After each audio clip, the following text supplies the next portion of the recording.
महाराष्ट्र याच्यातल्या राजकीय पट्टा जो आत्ताचा आहे त्याच्याविषयी तुम्हाला काय म्हणायचं? काय सॉरी, एकूण जो बिहारचा आणि महाराष्ट्राचा जो राजकीय पट आहे त्याच्याविषयी तुम्हाला काय म्हणायचं आहे? कारण नाही, त्यांच्यासारखा पट आपण निर्माण करतात इथे लोक. असा महाराष्ट्र तुम्ही पाहिलात का? जरा मला जरा सांगा. तुमच्यातलं आता माझ्याकडनं काय वधून घेणं आणि तुम्हाला काय छापणं बिपणं हा जरा आपण बाजूला सारू, पण एक पत्रकार म्हणून तुम्ही इतकी वर्ष या सगळ्या फील्डमध्ये आहात, मराठवाड्यामध्ये आहात, असा होता का हो महाराष्ट्र? हा, बाकी सगळं ठीक आहे, राजकारण होत राहील, बाकीच्या सगळ्या गोष्टी होत राहतील. एकदा काहीतरी आपण स्वतःला पण विचारलं पाहिजे ना, असे होतो का आपण? म्हणजे आता कसं आहे, महापुरुष जातीमध्ये वाटून घ्यायचे, संतांची आडनावं बाहेर काढायची, हे असं नव्हतं कधी. हे ज्यांना त्याच्या मागून जे त्यांना राजकारण जे खेळायचंय तेच हे सगळे उद्योग करतायत. राजकारणी सुद्धा त्यावर डिसेंट होते, राजकारणी सुद्धा बदलले जातात. राजकारण्यांना सुद्धा हे जातीचे संघर्ष हवे, म्हणजे लोकही बदलले, महाराष्ट्र बदलला, नेते बदलले. आता मी परत तेच सांगतो, पत्रकारही बदलले, बरोबर ना? सगळ्यांनी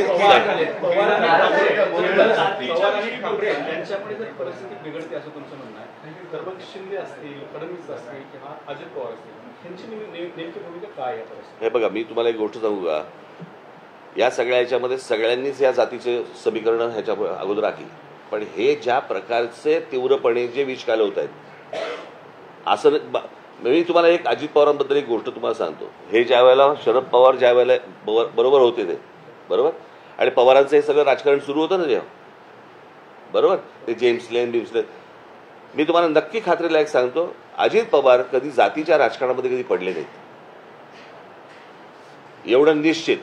बाकी माझे अनेक मतभेद असतील, माझे असतील, अनेकांचे असतील, पण जी योग्य गोष्ट आहे मला असं वाटतं ते कधी जातीच्या बाबतीत आजपर्यंत त्याचं कधी वक्तव्य पण ऐकलेलं नाही, आणि ते कधी या बाबतीत भानगडीत कधी पडलेले नाहीत. मग एकीकडे होत असताना सर राहुल गांधी आणि बाकीचे नेते सुद्धा जातीयनिहाय जनगणनेची मागणी करतात. मी परत तुम्हाला तेच सांगतो, जात तुमची काय जात असेल मला माहिती नाही, पण जात तुमची तुम्हाला प्रिय असेल, दुसऱ्या जातीबद्दल विद्वेष पसरवू नका, एवढंच माझं सांगणं आहे ना. आपण 30 रेकॉर्ड घासतोय की नाही मगापासून, हां, तेवढंच माझं म्हणणं आहे. जातीचं राजकारण हे काही नवीन नाहीये महाराष्ट्राला आणि देशाला, पण ह्या प्रकारचं राजकारण तुम्ही ह्याच्या अगोदर कधी पाहिलं नसेल.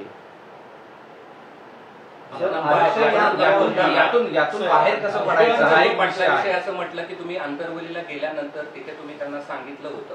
या वक्तव्यावर उत्तर देताना जरांगे पाटील असंही म्हटले की ते त्यांनी माझ्याकडे ऐकून घेतलं, ऐकल्यानंतर असं म्हटलं की असं असेल तर मराठा समाजाला राजकारण आरक्षण मिळालं पाहिजे. माझं मी तुम्हाला दुसरं आज त्यांनी आणखीन एक असं वक्तव्य केलंय आपल्या वक्तव्यानंतर की आता राज ठाकरे यांच्या विरोधात आंदोलन करू नका, गरज पडली तर मी मुंबईला जाऊन राज ठाकरेंची गचुंडी पकडेन.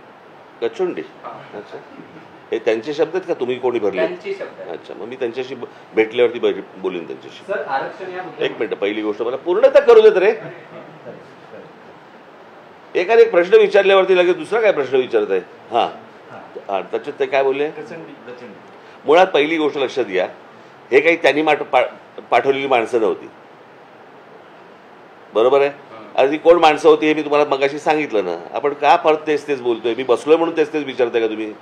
की प्रश्न संपलेत? नाही, झालं, आता संपला विषय. मी मगाशी तुम्हाला सांगितलं त्याप्रमाणे त्यांची माणसं नव्हती, हे काय त्यांच्या बरोबरचे आंदोलन करते नव्हते, हे शरद पवार आणि उद्धव ठाकरेच्या बरोबरची माणसं आहेत ही.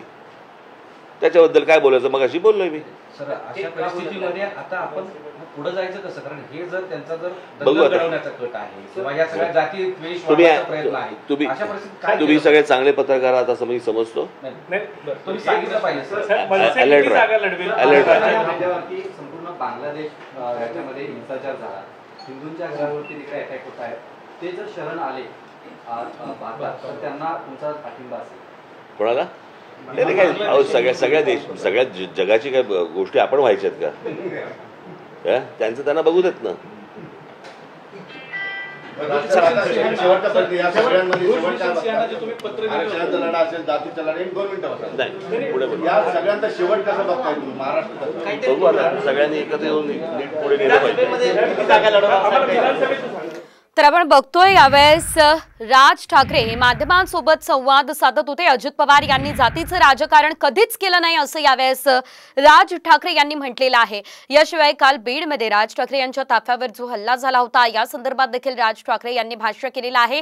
तर शरद पवार आणि उद्धव ठाकरे यांना राज ठाकरेंनी यावेळेस इशारा सुद्धा दिलेला आहे.